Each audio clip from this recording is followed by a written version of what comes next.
May kwento ako. Babae ako. Share ko lang yung experience ko sa ex ko na parang gusto kong balikan. Siguro katangahan para sa iba na isiping makipagbalikan sa taong niloko ka. Kaso may edad na ako. 45 na.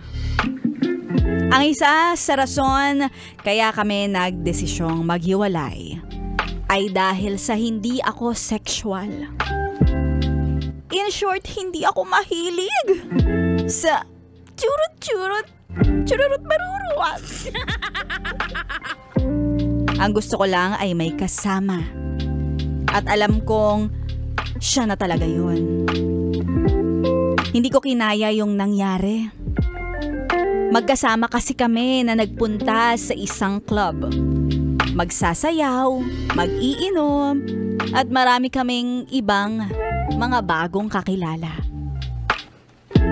Nakipagsayawan ako at sumasyat kasama ang ibang barkada namin.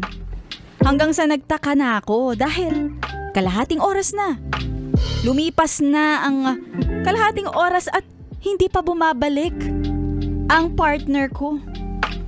Hinanap ko siya at ikinagulat ang tumambad sa akin.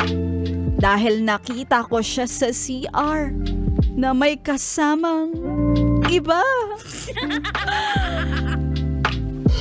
At nakababa na ang pantalon niya. Tapos nagtutukaan sila sa loob ng comfort room. Napasigaw talaga ako sa sobrang galit at pagdidilim ng aking paningin. Nabigkas ko na walang hiya kang hayok ka. Dito mo talaga nakuhang magbaboy. Minsan sinisisi ko ang sarili ko. Kasalanan ko ba? Dahil hindi ko gusto ang jurot-jurot. Sinusubukan ko pero di talaga gusto ng katawan ko. Yung partner ko naman, kabaliktaran ko, na naghahanap talaga ng karomansa. Kaya naman dumating sa point na pinapili ko siya. Hindi kami maghihiwalay. Pero titigilan niya na ang mga ginagawa niyang kalokohan or else maghihiwalay kami. Marami akong kaibigan na karamay ko, maraming mga kapamilya ko ang nagbibigay sa akin ng payo at pinaparamdam na hindi ako nag-iisa. Pero inaamin ko, hirap pa ako na wala siya.